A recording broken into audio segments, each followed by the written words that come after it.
All right. Well, thank you guys for coming. This is our internship program session 2. The program, I got, because next time is the execution. What's foundations? Thank you. And so we have Brian Plath here with us again. If you were able to come last time, thank you for returning. And hopefully you love this one as much as you like this one. Or I bet more. You might have hated the last. So this one will be better. Some elevated level of happiness. Yes. All right. Well, I'll let Brian. Thank you so much, Ashley. You're the best. All right. So my name is Brian Plath. For those of you who weren't here or don't know me, I run Wayfinder. It's a consulting firm that focuses on customized training. So this series was actually a brainchild of Shelley Purchase. Shelley's with CareerLink and they provide grant funding for employee training and that sort of thing. And she and the EDC kind of came together and thought, you know what, there's seems to be a disconnect in the community with organizations that want to hire interns and interns that want internships, but sometimes they don't always find each other. So some of that is companies don't know how. They don't know how to go through that process. There's a big difference between getting an intern and building an internship program. And so this series is geared towards building that program, that comprehensive structure. So it's a self-sustaining monster over time. And so last session, for those of you who were here, you know, it was more of an executive overview. If you were to stand up a program, what would you need to consider? What would it look like? That level of effort, things to consider. And so today we'll go ahead and recap that a little bit. Try not to go in too much of that, but it does lead into kind of that next step. And so today the focus is around the foundation, what you need to do to actually build that program out. Next session in April is going to be focused on the execution of the program. And then the 4th session is going to be more of a Q&A roundtable where we can dig into specific scenarios, answer questions. We'll have a panel of folks from a couple different industries, as well as partners from Wesleyan and ISU career centers to help answer questions and kind of guide us in the right direction. So as I stated last time, I am not an expert in all things. This is my perspective. This is not meant to be, it's meant to be comprehensive, but not exhaustive. There are probably some things that really should be done or you may want to do that aren't included in this presentation. This also may be overkill for you, right? If you're standing up a program, depending on your organization, what your structure looks like and your team, this may be something where half of this stuff is irrelevant, or at least you want to make it irrelevant and skip and take a quick path, you know, that kind of thing. So this is relatively thorough, I would say. So take it all with a grain of salt. Don't be afraid to ask questions. Stop me. I'm very informal when it comes to these types of things. So arrow didn't. You know, a second ago the arrow worked. Yeah. Okay, so agenda today. So obviously we'll spend 3 seconds on Wayfinder. We'll do a session 1 review, program goals, organizational alignment, process development, and resources. I hate reading from slides, but I wanted to keep myself honest. And so as we get going, we'll talk a little bit more about each one of these things. I'll let you read that. So I do a lot of customized training, as I mentioned, but these are the types of things that I focus on when I work with different organizations. Just in time. Welcome. Everybody on the recording is going to be like, who was late? Somebody was late. So session 1 review, these are the topics that we touched on during that kind of overview process. So we'll roll into each one of those and talk about how it relates to building that foundation. Okay. So the benefits of an intern, there's a lot of different benefits or potential benefits that we rolled through last time around. For those of you who weren't here, we'll take a quick look. So it could be a trial run for a potential employee, right? Instead of that, there's a lot of risk when you hire a new employee. That's one of the things that most organizations struggle with is this the right fit, that sort of thing. Using them in an internship capacity first allows you that quick trial run, and you can really find out pretty quickly if they're a cultural fit, if they're going to have the capacity to do what you need them to do? Is this somebody that can grow with the organization? They can provide an injection of energy to your workforce, a fresh perspective, help with executing on projects. They can help with the internal development of your team as well as their own development. This particularly, I feel, relates to when we use mentors in the internship process. And so for that, you may have emerging leaders, for example, that are all of a sudden stepped into these mentorship roles that they're not used to, and it allows them an opportunity to develop and push themselves a little bit further as well. It can also be, even though I think primarily as an intern, as this is a really great talent pool pipeline for building out your future workforce, sometimes it is a quick fix. Sometimes it can be a temporary workforce, whether it's a project-based, seasonal work, that sort of thing. And then if you leverage it right, it can be a good bit of PR for your organization as you get them engaged in the community and kind of promote that within the community. So that being said, the reason why this is now also in the foundations class is not every one of these things is going to be why you build out an internship program. And so really identifying as you, and we'll get into this a little bit around organizational alignment, is understanding why you're doing it.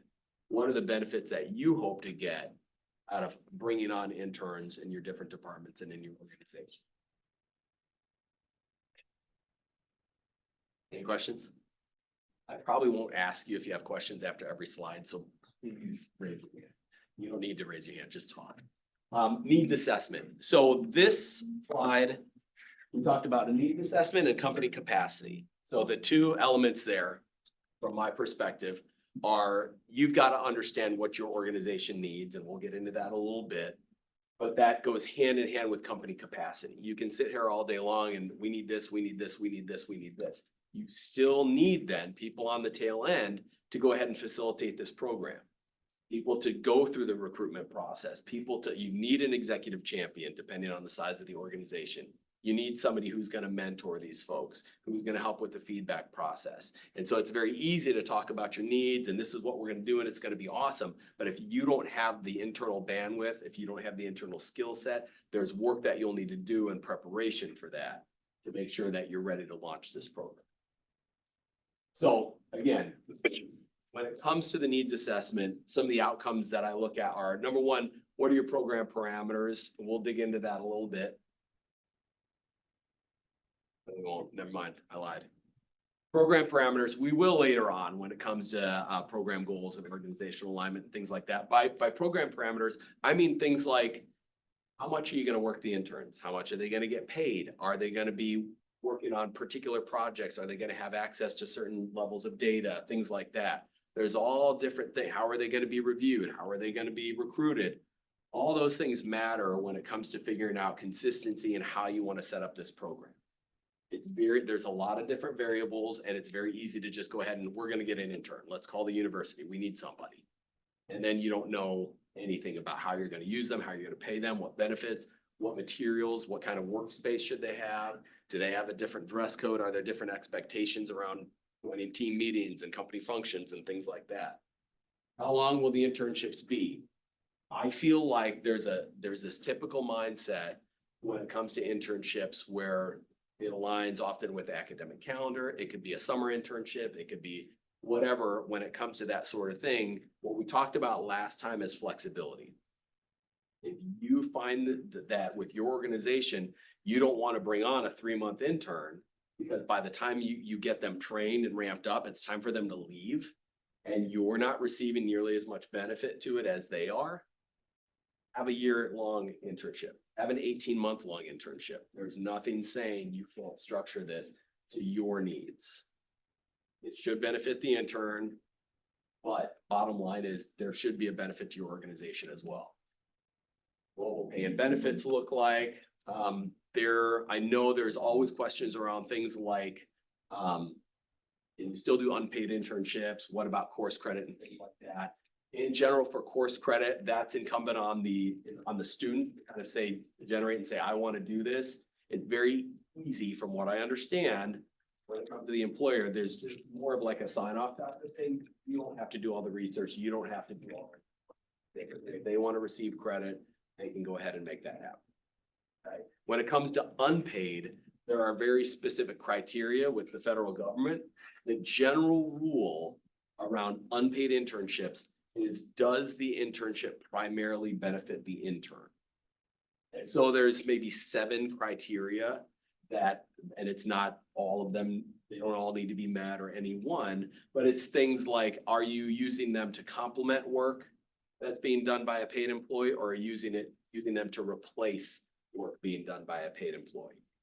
If you're using that to replace work being done by a paid employee, that isn't necessarily primarily for the benefit of the intern, therefore they should be paid.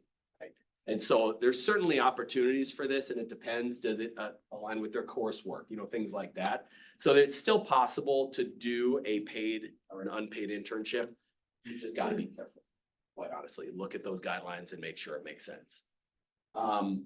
Which departments will participate in the program? This is something that should be clear, and we'll dig more into this from an organizational alignment standpoint. What you want is clarity here.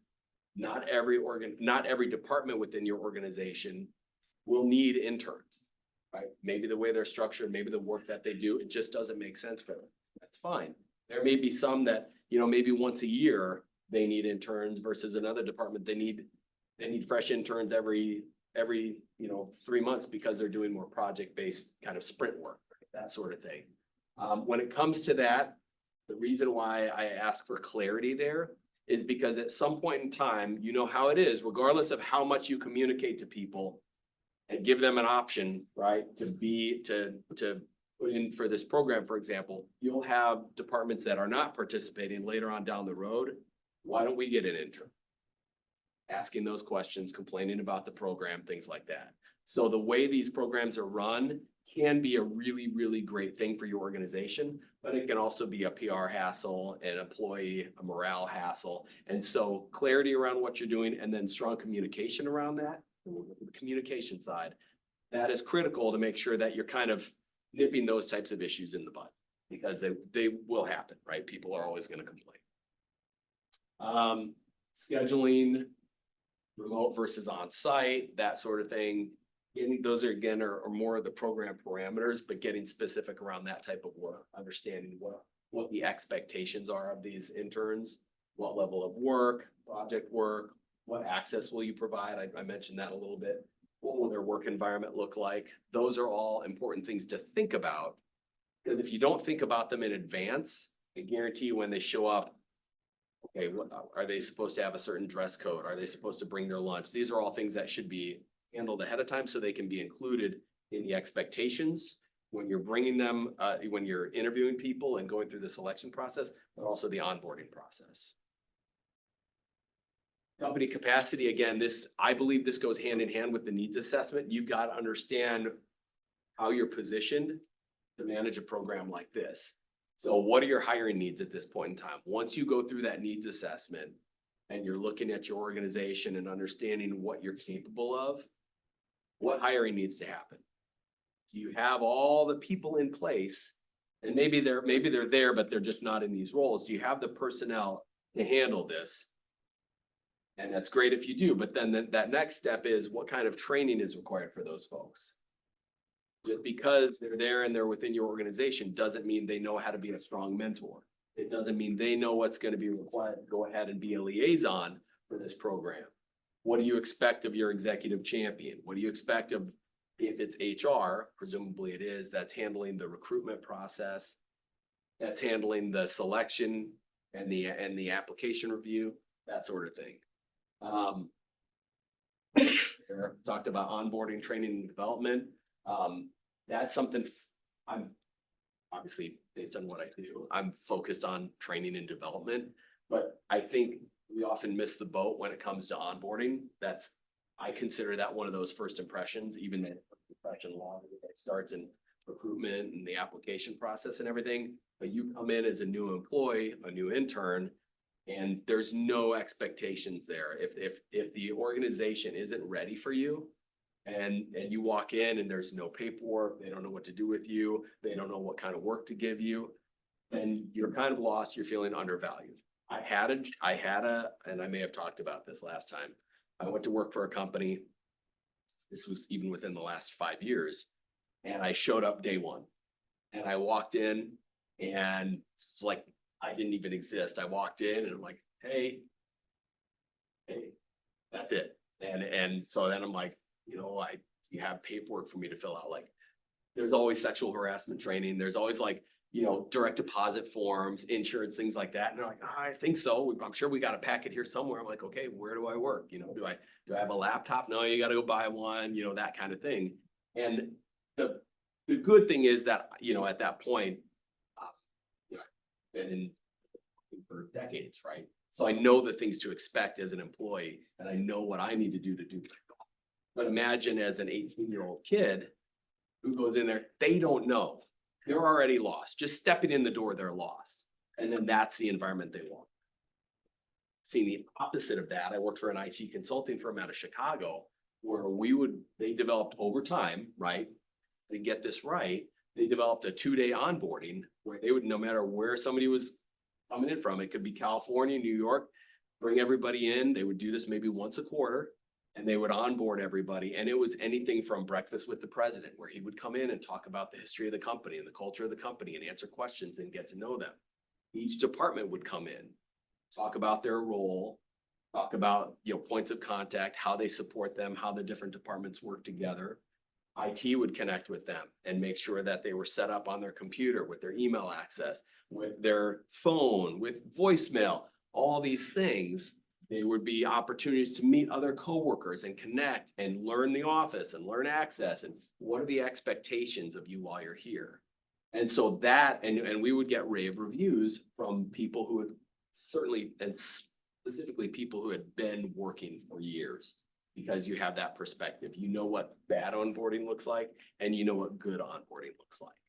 And this is no different when it comes to internships. Set it off on the right foot. And I think about training and I think about development as different things. There's a difference between onboarding and new hire training. There's a difference between that new hire training and their continued development through that process. Who's going to handle issues and escalations? There will be problems, right? We talked about this last time. There's going to be an HR issue. There's going to be a performance issue. That doesn't mean it's a bad program. That doesn't mean that you shouldn't have interns. It's just like any other employee at that point, you just got to handle it right. You have to have a process. We'll talk about that a little bit. And who will mentor, manage, and promote the interns. When I say promote, that doesn't necessarily mean like they get a promotion and now all of a sudden they're the manager. It means promoting the work that they do, promoting the project. It's good PR, right? Helping everybody understand the benefits of both. Nothing's free, right? So as part of this, when you're doing that needs analysis, the capacity planning, setting those parameters, is understanding what's the cost of this. You've got to go ahead and have that budget set. You've got to understand that there's a financial investment to this. Aside from the easy stuff, like what are we going to pay these people? Are we going to have to invest in additional training, benefits, workspace, gear, all the things that you need to think about when it comes to what you're going to provide for them. And then there's the hidden costs, right? The opportunity costs of the fact that you have people taking time out of their day to help train and develop these folks. That's a reduction in their work capability, right? That's a reduction in their productivity. Now, you hope over the time of that internship that you win that back and you're getting more work done with the interns, but it happens, more often than not, where, you're constantly having to coach and train and develop and, oh, they did this wrong, so somebody else is going to have to redo it anyway, that kind of thing. So it doesn't always work out in this wonderful scenario where they come, they get trained, and they do great work. It just doesn't always happen. So that's something you got to factor in. What could go wrong? Again, got to have a program liaison, somebody to be that point of contact, somebody to handle these types of issues, whether it's HR, whether it's some organizational liaison, that doesn't matter. And then make sure you've got those processes in place. We'll talk more about processes later on. So program goals. Okay, so that was day one. Little big recap. Any questions on day one? Okay, so program goals, again, this is something where I think about from a vision perspective of understanding what you want out of this. Again, this class is all about, it's not a point in time, it's about building a robust program that at some point will hopefully self-sustain and help you continue growing your organization as you go. So what do you hope to achieve out of this program? Why do you need interns, right? Is it really something that is all about the growth? Is it about your pipeline? Is it about helping people? Because the bottom line is this does, if done right, will help your interns. I'm sure it's not completely altruistic. So what is it doing to benefit your organization? How will you leverage them? How will you not leverage them? What are things you're just not gonna do, right? You're not gonna send them out for coffee. You're not gonna, and that's up to you. But there's that stereotypical usage of interns where they're just doing busy work. They're stuffing envelopes, they're doing some data entry, they're getting coffee, things like that. This needs to be valuable for them too. If it's valuable for them too, that increases, number one, your ability to see them shine as a potential employee, but also then increases their likelihood that they'll stay on if you want them to, right? Or at least stay within the community because they've felt a connection. And if nothing else, even if they don't stay on, they're still gonna say good things about you as an organization. This is, again, is about PR. If you go ahead and you treat an intern like an intern, and you run them ragged, and you don't develop them, and you don't support them, and you don't really help them grow, they're gonna talk about it, right? With everybody they talk to about their internship experience. That sucked. All they had me do was this, this, and this. I didn't get to do anything cool. I didn't get to meet anybody. My boss was a jerk. That's not good PR. Bottom line. This can help promote your overall culture image. It can your brand. And again, what culture do you hope to create and promote? How will they engage in the community? Again, in so many different ways, and engaging with the community and getting out there is another element. And they're usually excited with doing things right to represent the organization at that point in time. Okay, we'll dive deeper into organizational alignment with some fun topics. Okay, so organizational and departmental benefits. So this, again, this is for me about preventing the issues. Most problems that arise in our world, I feel like, are a result of either a lack of communication or poor communication. And so for me, alignment is critical. Make sure that you don't have departments complaining about why didn't I get an intern? Or this person complaining about why they don't get to be in them. Or why are we even wasting our time with interns? Or this intern is awful, you know, that sort of thing. But if there's alignment in these types of things, you can win. And so we talk about the departmental benefits, like understanding what benefits the organization hopes to achieve. Make sure there's alignment up and down. If you've got executive support with a program like this, and then director level support, managerial level, and it depends on the size of your organization, of course. Amanda, if you agree with yourself 100%, you're good. You don't have to worry. But every organization has their different challenges when it comes to this sort of thing. So be strategic and be focused. Departmental benefits, same type of thing. And then make sure that all departments not participating in the program are clear on that decision. They're clear as to why they're not participating. They understand the potential benefits of an intern, but they've decided that doesn't suit their departmental needs, and so they're opting out. These types of things are not, they're not required, but they're necessary. Does that make sense? Makes sense or not? Okay, program vision and values. So create your program vision. This is where it's easy to get into a room and then glaze over when it comes to this sort of thing, like vision, values, mission statement. A lot of those things kind of blend. The next slide is going to create a little bit of clarity, hopefully, between things like a vision and mission statement. These are, in my opinion, are living, breathing documents. It's very easy to go ahead. Organizations do this all the time. They'll go ahead and create a mission statement and then walk away from it. If they don't live it and breathe it, they don't review it periodically, they may not even align with it. It just sounded good when they got together with the marketing team and the executives and they hashed it out. Values are important. Your organizational values should align with your program values. What happens there often is people will go ahead and get aspirational with their values, not what they're actually living. And so that's something you have to think about too. Like, what are we actually doing here? What do we aspire to? And that's great. You can aspire to those things, but don't be inauthentic with these types of things. Your employees will know it. They will see whether or not, when they see these values up on a wall, they're like, that's garbage. There's no clarity in this organization. Why is that one of our values? They'll know it. Program vision and values. Okay, so vision statement versus the mission statement. Vision statement is focused on long-term, right? It's supposed to be inspiring, connects people with issues that they care about, and describes how you'd like to affect. And I altered this a little bit for the sake of this program type thing, right? I think this slide, and I stole it, I didn't put credit there because I altered it. I'm good at citing anything, but it was geared more towards customers. So on the bottom, for example, describe how you'd like to affect customers as a result of your mission. In this case, it's a certain group of people. It's your interns. It's the people. Mission statement is more short-term objectives, details on how that's going to happen, action-oriented, kind of that roadmap on how you're going to achieve your vision. Until you start like writing that out and hashing through those two different statements, it's still, in my mind, they can still be very vague. It's not an easy thing. It's always, very marketing heavy. It can be fluff, but if it's real and if it's authentic to your organization and how you feel, they can be powerful in creating alignment across the organization and giving you focus. If it's inauthentic, it's just words, right? It doesn't matter and it can cause more harm than good. So make sure it's real.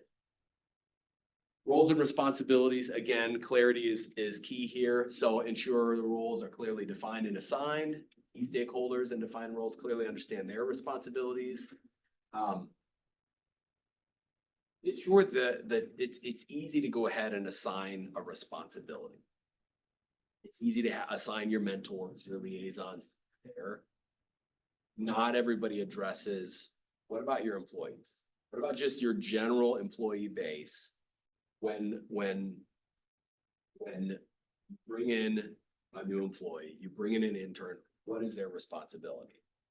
If you have clarity in that and they understand that their job is to be a part of their training, to help them get acclimated to the culture, to show them the ropes, right? Those types of things. Most of the time, they'll be all in. If you don't set those expectations, they're going to assume it's somebody else's responsibility. I had a client who was working on a succession strategy. She was going to be retiring. Virtually her entire team was going to be retiring within 5 years. And she went ahead and just hired somebody, which she thought was going to be her successor. She hired this person, she brought her in, and this person just kind of started throwing the weight around. I know this, I know that, I'm the expert, and complete revolt. She lasted like 3 months and she was gone. And so one of the things that we talked about is making sure that her team was a part of that succession strategy. Her team understood their role to where they could even be part of that recruitment process. They understand the need for layering in employees and adding to the team as people fall off with their retirements. They understand why it's important for them to help in the selection process to make sure it fits with the company culture. They understand that it's their responsibility to help with the training and support of these individuals to make sure they get acclimated to the team. And that buy-in and that participation creates for a really smooth transition as you're adding new employees to the team. Without that, it's a complete disaster. And so same thing when it comes to interns, you've got incredible teams, presumably. Let's say they're incredible. Use them. Make sure they're a part of this, not just senior leadership, not just HR. And don't forget about your executive champion, because when something does go south or you're having problems, it's really nice to have somebody up there that you can, Amanda, you can say, hey, Amanda, I'm having problems with Johnny, our new intern. He's out. And they can help take care of those things. And then again, great training programs for your mentors and other participants. This is part of that capacity planning. Just because you have them in place doesn't mean they know what to do. You may think, oh, that's very obvious how to be a mentor. For some people, it might be, but other people, it's not. You've got to make sure it's clear. I love a good roadmap. So when it comes to this sort of thing, you're not going to be starting off with 30 interns. You're not going to be starting off big. You're going to start small as you build and grow this. And so how are you going to start? Again, this is a living roadmap. This is something to revisit time and time again. But where are you going to start? What does that projected growth look like? Your desired outcomes? And what do you want after that, right? After someone goes through that program, what's next for them? Is your goal? I was talking with another employer in town, and they've got a pretty robust program. I think they run 100 interns a year, and their goal is 50% retention. They know that based on how they do their mentorships, half of them really are kind of that seasonal type of thing. They also know that not every one of them is going to fit the culture mold, that they're going to have roles for them. Because again, they still have to have openings. They still have to have positions to put these people in, regardless of if they like them or not. And so they have found that over time, that's their mark. And if they can get that 50% retention rate, they know they're doing well. They're meeting their hiring needs. They're meeting the needs of the internship program. Everybody's happy at that point. Except maybe the other 50 kids who don't get it. But they go in knowing that, right? Some of those roles, they go in not, and that's another expectation is, does your intern believe this is a stepping stone to a position? Or do they know this is just to gain some experience? This is just to do this job and then I'm gone. That's important for them to understand as well. How many interns are you going to start with? How many departments are you going to start with? Are you going to layer that in over time? You've got to make sure you do this right. And if you start big and you go ahead and get everybody in the organization in on this and they fall flat on their face, that's a big black eye, right, on the program. But if you start slow, they do it all the time in IT, for example, right? They do pilot programs. If they're rolling out a new technology, they always do pilot programs. They do user acceptance testing and training to make sure that they get all the bugs out. They don't just roll out a program to 3,000 employees. They work through that program with 20 employees, heavy users, to make sure that everything's going well, to fix the issues, to make sure that all the applications that you use are working right with it. And then they'll roll it out to another team, and then another team, and another team. That's how you minimize the bad PR that can come with a project that goes badly. Same thing with an internship program like this. If you try to start too big and you try to do it all at one time, you're going to trip up. You're going to have mistakes. You're going to have issues. You're going to have people that you thought were going to be really good mentors that just don't really match that. Your HR person doesn't have the bandwidth that they thought they were going to have to help with the selection process. So then you're calling an audible and you're trying to figure out what's next, who can help, that sort of thing. So start small and have a plan. And then at some point you may realize, right? Is there a cap departmentally, organizationally? You can't have 50 interns, right? If you know that you can take on one intern every 6 months, there you go. That helps with your selection process. That helps with your procedures, with your capacity planning, with everything. So that's an important element, certainly. Communication strategy. Mentioned before how bad things can go, right? Wars are started because of poor communication. Really, divorces. I mean, this communication is kind of, I think it's one of the most important things out there. And so understanding the need for a holistic strategy is important. I worked for, this is again, I was in IT for 7-8 years. So a lot of my examples are from that world.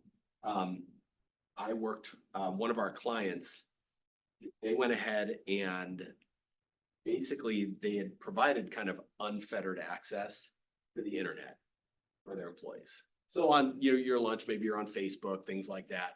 And at one point in time, they went ahead and just shut that off. They went ahead and restricted access to Facebook, YouTube, basically any recreational sites, Yahoo, this, that, whatever. They just shut off access one day. They were having a lot of different issues, whether it be IT security issues, whether it be bandwidth concerns, allowing people to actually do their job, but they didn't communicate that. They just shut it off and then had 1,000 employees pissing and moaning because they couldn't do the things they needed to do. And for some, like on their marketing team, that had more of a flexible work world when it comes to the different applications and the different resources that they need to leverage, whether it be doing market analysis or, things like that, they couldn't even do their job. They didn't communicate this to anybody. They didn't do a test group. They didn't talk to different departments to see how this might affect other people. They just did it because they thought they needed to do it and they thought it was the right thing to do. So they had to backtrack. They had to go ahead and kind of do this repair. Now, a different approach, of course, is to build out a strategy to understand, okay, number one, make sure you're doing the right things, make sure we know how it's going to affect people in the organization, and then communicate that out as you go along. Usually, if people understand the why behind something, they're much more accepting of the what. And if they don't know the why, it doesn't matter. The what could be putting $100 into their banking account. But people are going to complain. How dare you? Develop a strategy again. So creating a strategy to share the benefits of the program, because there is a cost with programs like this. People complain about anything. I've had people complain about employee retreats. Well, that costs money. Why don't you just give us all more money? Why are we doing a retreat? Right? Why are we doing an internship program? Why don't you just pay me more and I'll do that work? But if you can explain and share this, why is this important? What is the vision and value and the mission statement, that sort of thing? It helps with the program rollout. It helps with sustainability. It helps with the PR. It helps with their participation. Take the organization on who is involved in the roles they play. If you don't understand that your boss is playing a critical role in this program, and then next thing you know, you're always complaining because they're not available, they're spending too much time with the interns or whatever, that can cause static. But if you understand that, well, HR is now dealing with this function, so instead of having 5 people in HR, we're in recruitment time, and so 2 of them are full-time tasked to recruiting and screening interns. HR functions are going to be a little slower right now because they're not going to go ahead and add an HR FTE for this 2-month period. They're just going to deal with it. And so you do too. But if that's not communicated to you, then it's frustration across the board. And then feedback. We'll get to feedback a little bit. That's important as well. Okay. So process development. I'm not in general a big surprise. I'm not a big process person. I am when it comes to doing work. I laid carpet when I was in high school and college. That was my side hustle. It might be why I have bad knees. But when you're doing something like that, if you use a certain process and you do it a certain way, you can be quick and you can be good. So I get it. I get processes. When it comes to organizational processes and things like that, I just grow tired of it, but it's necessary. And so I feel like there should be a strong process because it takes away the guesswork. It takes away the confusion. It takes away the potential PR pitfalls, things like that. These were all, it's easy to say like getting interns, like that's what we need to get. There's so much involved there. The recruitment process is that in and of itself is a topic, right? It's different than the training. It's different than this. It's different than that. So let's roll through those briefly. I did get rid of my phone. Apparently I left it at my office. Does anybody know what time it is? 3:40. Perfect. Okay. So recruitment, understanding where your talent pools are. So how and where will you recruit interns? It may be, so when I was in IT, company based in Chicago, but for some reason, Ball State was a hotbed. They had a really strong computer science program. Not only did that program provide the technical learning that you would expect in a program like that, but their faculty did a lot of professional development with their students. So these students were taken to conferences and taught how to dress and taught how to act and taught how to show up. They didn't just have the technical skills. And so we would get so many interns and new employees from Ball State. Right? And so even things like that, understanding just because it's, 3 hours away or whatever, Muncie, I think it's Muncie, Just because it's hours away doesn't mean that it's not a good option. There's, probably 100 colleges and universities in the Chicagoland area, but Ball State was the winner. So understanding what institutions you'll develop partnerships with. It's easy to go ahead and post for an internship. It's not easy to get the candidates you. And so sometimes that's a matter of developing internships with folks at career centers. Sometimes that's important to develop different relationships with different professors. If you know that you're constantly needing really strong marketing interns, maybe you're making connections and connecting again with folks in the marketing department and understanding who's that best resource. You may have some professors that they're just not interested in engaging. You have others who are very much looking to promote their best students and get them into the right roles.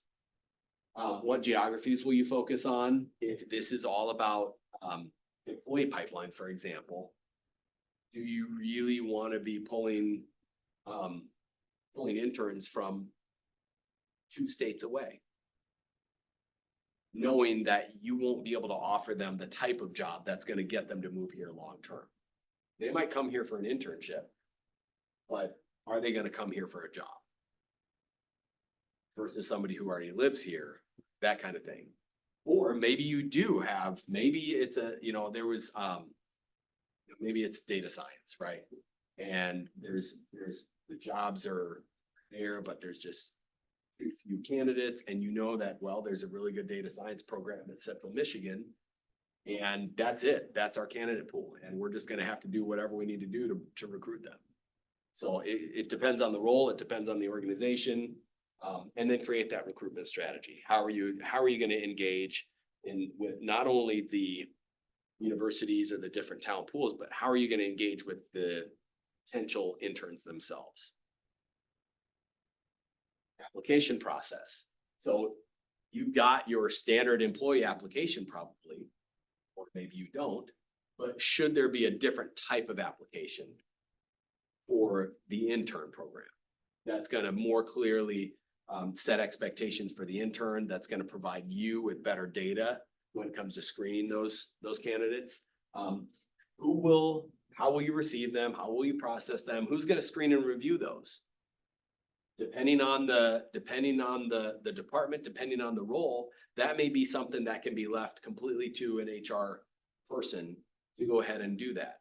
But you may find that some roles that's got to be screened by a department head. They're looking for something specific. They can't put their finger on it, but they'll know it when they see it. And they want to have control of that. Fine. Don't fight them on it, right? There's no reason they can't be involved in that. Crush the double negatives today. And then include these in your record retention policy, right? A selection. Again, each department may have different selection criteria. Who's going to be responsible for reviewing the selection criteria and providing recommendations? You should know that going in what you're looking for. I did a lot of hiring for sales roles, especially in my last role in IT. And when you hire salespeople, it's a crapshoot. There are so many salespeople out there. There are now sales training programs. ISU has one, Michigan. There's really good sales training programs out there. But most salespeople, they got into sales because they like talking to people, but they've never been trained on how to be a professional salesperson. And so it's very easy to hire a salesperson because they have all this experience on their resume. Of course, they work. And then you bring them in because you expect them to do the job, and then they don't know how to sell. They don't know how to be a professional. They don't know how to do the work you need them to do. They want the job to be easier than it was. And then the average tenure of a B2B salesperson is under 2 years. It's like 18 months. And that's including, of course, people who stay for 8 years. Most people leave within a year. Either they find it's too difficult and they go to find something easier, or they're not making any money and they can't last, or they're getting fired because of a lack of production. And so for me, I changed up the way I hired. I stopped hiring salespeople because half of them were worthless right off of the start. And so what I did is instead I decided, I can teach somebody how to do what we need to do. I'm looking for core characteristics. And so I stopped hiring off resumes based on sales experience, and I started looking for different things. I wanted people with high integrity. I wanted people that I felt could adapt, people that I felt were intelligent, people that I felt were social, and people that I felt would just grind it out, understand that this is a very, very difficult job, and they would do whatever it takes to be successful. And that's how I started interviewing. So I would look just for anything on a resume that had me wanting to know more.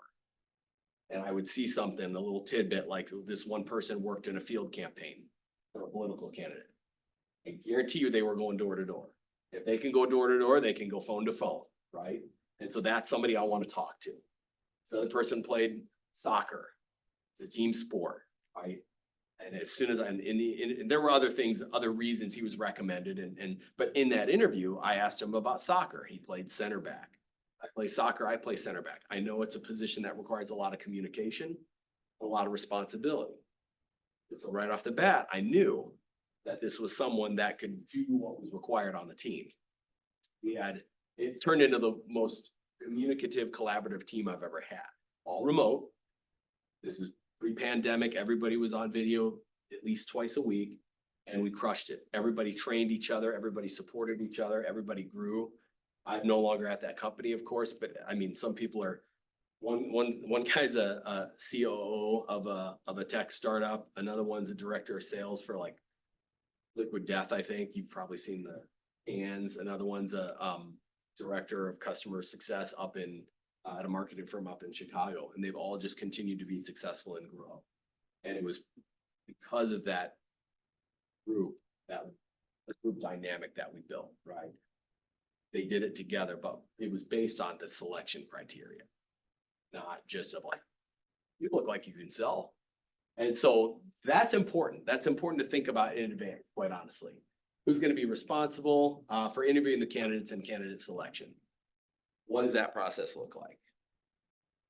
Offer and rejection. It's very easy. It happens every day where we decide just to not notify people. If they interviewed, they didn't get the job, we don't tell them. They put in an application, they didn't get an interview, we don't tell them. We just ignore people, basically. Employers ghost people all the time. The only people we'll call in are the people we're giving offers to. The bottom line, regardless of if they get a job, get an interview, anything like that, their experience with your organization through the hiring process impacts your brand identity. It impacts how they think of you as a potential employer. They may not have made the cut. Maybe they didn't have the skills. Maybe they didn't have the capabilities, but that doesn't mean they won't recommend you to a friend. That doesn't mean they won't be a customer. That doesn't mean they might not be right for another role within your organization. There's so much benefit to treating people right and communicating with people versus ignoring them. And so you should have a strategy. I'm telling you that right now, you should have a strategy around your rejections, around how you're going to tell people they didn't get it. And it could be as simple as, you know what, we selected somebody else. You don't have to give them a litany of reasons. You don't have to give them all this feedback, but just letting them know allows people to move on. Closure is important in our lives. I applied for a job 2005 maybe at a big insurance company. Yes, a big insurance company. And I applied for this role and I even think I interviewed. It's been a long time. I interviewed and then didn't hear anything. And I called back in and they're like, oh, you know, it was like swine flu or bird flu was going on. And the person can't fly because, you know, the person making decisions shouldn't affect their ability to make decisions though, right? And nothing. Finally, my father-in-law was close with like the VP of HR at this big company. And he's like, well, this is stupid. I'm just going to call Carol or whatever her name was. And the next day I got a call from somebody and they said, oh, we decided not to fill that position. They had 200 candidates, 200 people that put in for this job that no longer existed. And they didn't bother telling anybody. For me, that was like, this is gold. I'm in. I don't know why I thought that, But I was kind of just waiting. I wasn't applying for other jobs. I wasn't doing other things. I wanted to see how this panned out because it was a really good job. And they just decided, and they didn't notify anybody. And that has really for a long time put a bad taste in my mouth. It can crush how people view you. Okay, onboarding. We talked about onboarding earlier. I don't know if there's anything earth shattering here. Any questions on that? I know we talked about it earlier, so. I will go back to that. I mentioned it, but it's important to know. Onboarding and things like that don't just have to be handled by HR. I mentioned the one that was in IT, the different departments coming in. The more welcome you make people, the more welcome they will feel, the more engaged they will be, the better work they will do, the happier they'll be, the better work culture you develop. You wouldn't just open your door to a guest and walk away. You would invite them in. Can I take your coat? No, leave your shoes on. Would you like a glass of water? Bathrooms down the hall, right? You're getting them acclimated to your environment. Don't just open the door and walk away. Okay, training and development. We talked about already. This is different from onboarding. Onboarding is just their orientation to the organization as a whole, right? It doesn't teach them how to do their job. It doesn't teach them specifically what's expected of them in that role. And so it's important to do that initial training to help them understand this is what we expect of you. Now that you're here, this is what you need to do. This is what your day looks like. This is how often we expect you to check in with us. We're going to do this. We're going to do that. That's different from a development plan. The development plan is more around, these are the types of things that we want perspective. These are the types of things that we want you to develop over your time here. You're going to learn this. This is how we work. This is how you're going to do your job. But we're going to layer in these different elements throughout so that by the end of your stay here, you'll be able to do this.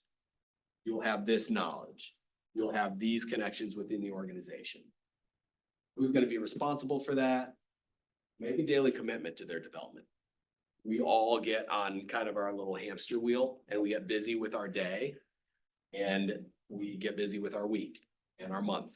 It's very easy to take our eye off strategic initiatives. It's very easy to not take a step back and do the things that are important. You could spend an entire day just checking your email. That doesn't mean you got anything accomplished. That doesn't mean you moved anything forward. That doesn't mean you accomplished organizational goals. You just checked your email.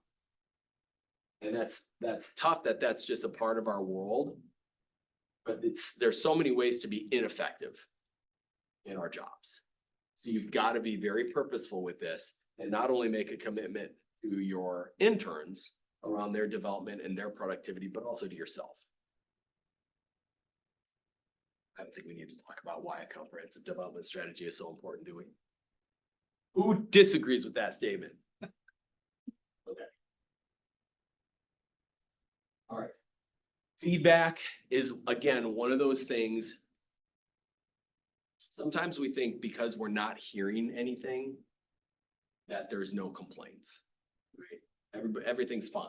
Nobody's complaining. It's got to be fine. I managed retail right out of college.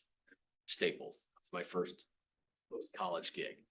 And I don't know the current stat, but back then it was 1 for every 17. For every one customer that complained, there were 17 customers that were unhappy that didn't complain. And so those complaints, when you got one, you knew how important that was because that was representative of 16 other people that were pissed. Bottom line. And so just because you're not getting that feedback doesn't mean you're doing everything right. And so you'll hear bosses say, for example, they've got their employees and they'll say like, oh, I have one-on-ones with my team all the time. So if they had feedback, if they had issues, if they had problems, if they had concerns, they can come to me anytime. Just because you have a one-on-one scheduled with somebody doesn't mean that's a active avenue for feedback. That's something you've got to provide a format for. Unsolicited feedback, gotta make sure that's communicated where people know that at any point in time, if they have ideas, if they have concerns, if they have attaboys, they can go ahead and use this process to give that feedback. But then you've also got to be soliciting that feedback and honest feedback and talking with the right people. Cause you can send out an email survey, right? And you can get your generic survey results back. I'll ask people, oh, how was the class? Oh, I liked it. That's garbage feedback for me. That does not help me whatsoever. Like, thanks, I'm glad you enjoyed it, but that doesn't help me develop. It doesn't help me grow and improve a class, for example.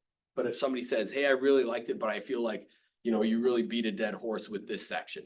That's good. That's good feedback for me. Now I know, okay, yeah, you're probably right. Let me adjust that slide a little bit so I don't go on and on and on. Those are the things that are important. Real feedback is important, and you've got to solicit that, and you've got to be straight with people that you want the dirty, you want the ugly. If we don't get that kind of feedback, then you're not going to improve the program. If you don't get that kind of feedback with your interns or your mentors or your HR team, then you're not going to improve. Feedback is a beautiful thing. Got to develop this positive feedback culture where people understand the value of feedback. Feedback is a gift. You never know when you're going to get it, and you have to care enough to give it to somebody. When you're talking about feedback, slight digression. When you're talking about feedback, it's very easy. It's hard for people to give feedback. We've all had bad experiences with feedback. People were told they make excuses. Not everybody loves feedback. And so it's hard to give it. But if you can find a way to develop a culture where when somebody gives you feedback, you say, thank you for the feedback, you win. As soon as you have people, so Ryan gives me feedback and says, hey, you know what? You were a little long-winded today. I say, yeah, I know, but there's this, this, and I start making excuses. I'm invalidating his feedback, number one. I'm starting to make excuses like I'm not hearing them. And then he's like, you know what? Like, next time I have feedback for Brian, I'm not even going to tell him because he obviously doesn't care. It's a very defensive situation. Everybody wants to be perfect. And so Ryan gives me feedback that the session was garbage. It's easy to argue. It's easy to get upset about it. What I should say is thanks for the feedback. Appreciate it. And then later I can think about it in a non-confrontational environment. I can think about that feedback and think about the validity of it. It could be he's spot on. Man, you know what? That wasn't my best. Whether it was the delivery, the preparation, whatever it was, that wasn't my best. Or it could be, you know what? I'm golden. I don't know what his problem is, right? It could be that it's not valid. I don't deem it as valid, so I ignore it. But I didn't stop him from giving feedback in the future. As soon as you start arguing, as soon as you have this culture where people can't share, people can't talk to you about feedback, then you're shutting it down for future feedback. So thank you for the feedback, and then we move on. And then I decide what's valid, what's not, and I decide how to apply that feedback. He still feels comfortable sharing feedback in the future. So that's an important element for not only your interns, but everybody in your organization, and not just about this program, but around everything that you do. The people around you need to feel comfortable giving feedback. You have to feel comfortable giving feedback. One of the ways I find that this is doable, I find that there's a lot of strength and vulnerability. So I'm going to be the first one to use myself as an example when I make mistakes. I'm going to be the first one that shares that. When I coach baseball, I coach basketball, and if there's a disciplinary problem, I'll pull a kid aside. But if we're learning from this kid, like took a grounder because he, pulled away from the ball, he didn't get in front of it or something like that. That's a coaching moment for all of us. We can all learn from that. There's no reason to hide from that. It's not disciplinary at that point in time, right? That is all about us growing and being better together. And that's what your feedback should be centered. Okay. This is the last slide. That doesn't mean we're done. It just means we're done with the slide. So resources, there are so many great resources in this community and others, but oftentimes they feel siloed. Oftentimes we don't know where we're supposed to go. So here are a few. This isn't everything in the world, right? So Regional Office of Education, they've got a guide, call it a guidebook, right? On how to do this.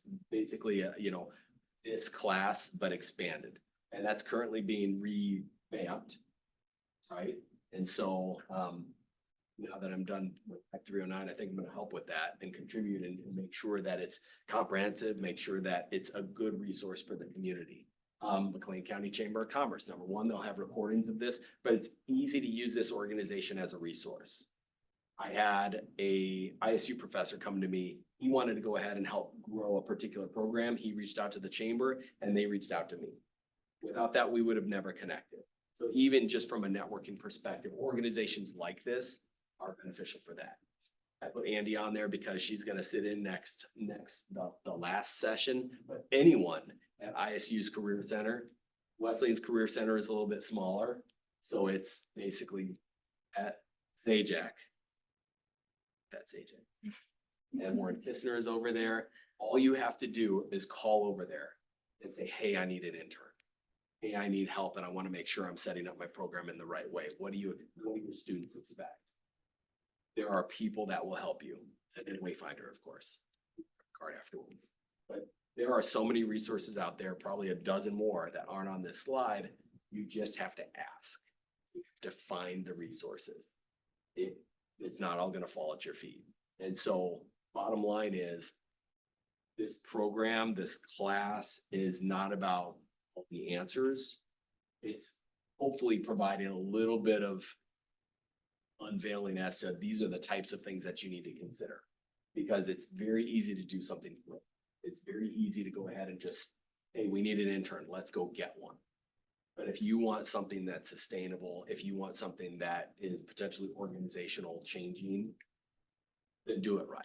And make sure you're asking yourselves these questions, whether they apply to you or not, you can still talk through it, still go through that process and get the program rolling. Okay, what questions do you have? Shelley. Can I ask a question of the group? Yes. So as Brian said, we're kind of revamping the guide that Regional Office of Education created. And they created it many, many years ago. Theirs is done from the standpoint of an educational perspective. So an educational institution creating an internship versus an employer creating an internship. So that's part of the revamp with it. But one of the things that they had in there was a lot of different worksheets. So for example, they had like an onboarding worksheet.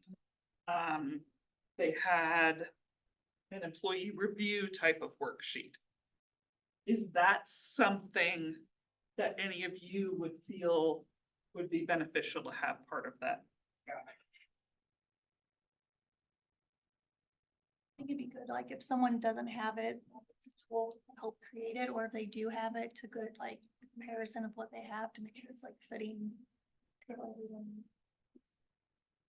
There's certain ones that you would definitely want as part of it that you can think of. Between those two, or do you have some others? Well, I was trying to think what they had kind of listed in there as well too. Cause I know they had something for onboarding. I think they had something for kind of the feedback or like your exit interview type of idea. They had something for recruitment as well. Interview questions. I think all those things are helpful. I think if you have the process and you're like, here's the things you should do, and like say your project mission, even if it's like here's how walking you through that, or if you have, I think, sort of like a checklist almost, and then through those things, examples, I think your point was great that you could either use those, or even if you already have those, compare them to what you have. And you might not need to use all of them, but they're.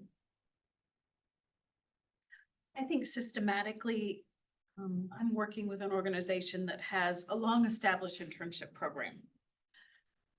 But generationally, you know, I've met some people who were interns 20 years ago, but generationally, the expectations are very different. And so I think very rudimentary spelling out what they are going to get, what they can expect from us, what's realistic.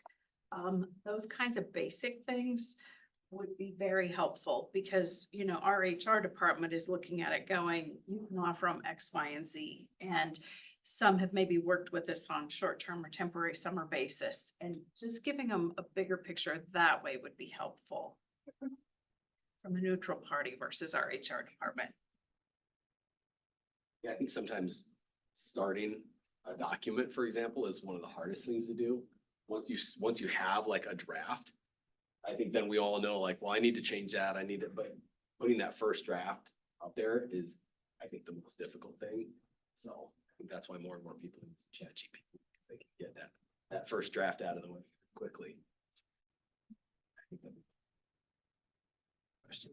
You're starting to raise your hand. Yeah, so like, right now where we're at is, you know, do we need a full-time employee or do we not? So we're kind of thinking hiring an intern to see if it's something that could potentially go into a full-time employment or if it's going to be project.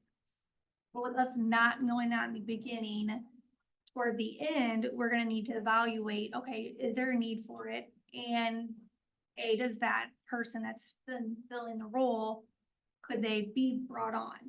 Now, morale was brought up, so if I create a job posting and this person is going to then be looking and see my job posting, is that gonna be a negative thought in their mind when they're looking, you know, for a job because they're graduated? And we have an opening, they're like, well, this is kind of what I was doing. Or do we say, we're gonna post this job, we invite you to apply? You know, so you make sure that they're aware of it.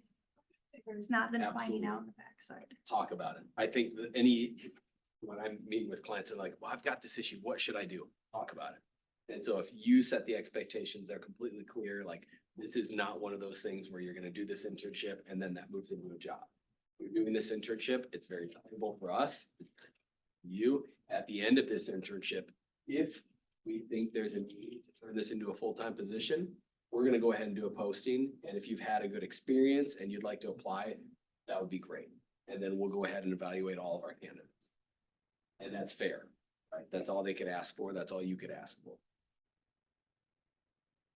What else?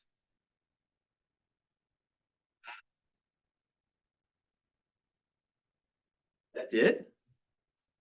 I think it's easy to kind of look at this whole process and to see it as being very overwhelming. But if you're already kind of doing this when you're hiring employees, you can almost kind of take that same process and simplify it. So think about your, maybe your employer or your job duty list that you start off with. You're hiring someone for this position. This is what you've got for your list that you want them to do. You're gonna bring an intern in to do that role, but obviously they're not gonna do X, Y, and Z on here, so we're gonna cross that off. But like we had said before, start with something that you already have and try to simplify it down a little bit to fit more of that intern role. You're just kind of adapting it at that point. And I think it can be, the opposite of that can be true where this gives you an opportunity for a bit of a fresh start. There could be things that organizationally you're not doing right when it comes to hiring employees and your review process and things like that. But if you can go ahead and take this as a little side thing and do it right with your internship program, that can bleed over a little bit and say, look at what we're doing with our review process with the interns. It's working really well. We're getting great outcomes with the interns. Everybody involved really loves it. We should look at that process with our regular employees. So I think there's a lot of benefit to learning from this too, because you don't have an existing program and you're starting this from scratch. You can pilot some different things as well that you might want to do organizationally that you may not have the ability to do today. What if you don't know how long your project is going to be? If you make it like project Sure. based, I don't know if they can get it done in 3 months, or they're gonna get it done in 6 months or a year. Just because it'd be maybe the first time we're implementing that project. Then I would just be clear with that. I brought on an intern to help specifically with revamping our website. And I told him, I'm like, this is what we're doing. You're gonna help me revamp the website. When it's done, you're done. That's it. I think it's gonna take about 3 months, but I don't know. And he was flexible, we were flexible, and we used him for a couple other things on the tail end of his internship. But all the while, he was looking for a full-time job. He knew it wasn't a full-time role. And I think that's, it's not, is it ideal for someone? That uncertainty, but it's no more certain than any of our jobs where, we think we're there and we're good, and all of a sudden then there's layoffs. Like, things happen. But if you're fair and upfront, that's always the answer. A comment for you, Brian, and for you, Shelley. Just thank you for laying all this out. I really appreciate you look at the different categories, but how you things to think about for each of them. For me, it's not so much, do we want to do this, but having some perspective then can move to, okay, timing, right? Because there's things to work through. So thank you. Yeah, of course. And then Shelley, can you help, maybe it's just me, maybe it's everybody in here, but help me understand a career link, right? Like, has to do with the internship. I know we worked together for like funding for some trainings, but I don't think I understand the scope. So like, where would you come in this in the community? So funding wise, we don't have funding for Indian specifically, just to be clear on that. But CareerLink itself is focused on workforce development for the community. So there is certain things that, we have funding behind for, but ultimately a lot of it is creating those partnerships and creating those opportunities, whether it be just learning development for different agencies, or whether it be introducing one partner to a different partner to get different things. One of the things that I always say is that if someone comes to me with something, and maybe it's something that, it's a grant opportunity or something like that, and it's not something that we work with, I'll try to find the other organization that I can at least refer them to.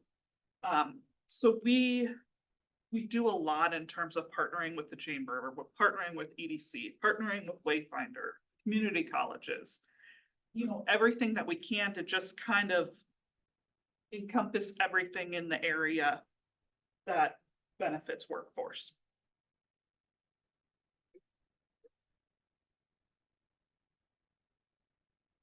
Question, I don't know if it'll make any sense or if it's relevant. That's Amanda. Is there a point where, and is it just enough if you say, I have this internship and there's somebody that's out there that says, yes, based on what you're describing it, I want to do it? Or, so I guess like an example, so in my business, essentially I've got two businesses, and one is more marketing, but where I really see that I would love to have an intern and have help would be almost more helping do business interviews, more of like a journalism type thing.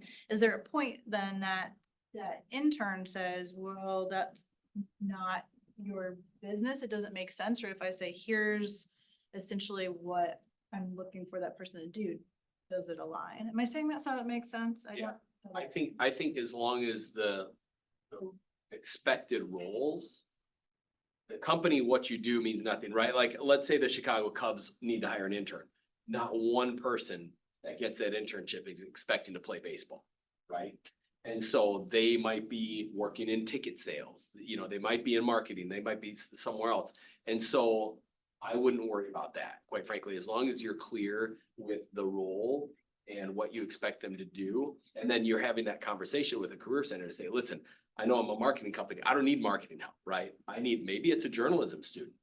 Maybe that's a really good opportunity for them as well. Is that, oh, do you need a social media intern? Yeah. No, I don't. What else? Thank you very much. Appreciate you all being here, and I appreciate the participation. Enjoy your day.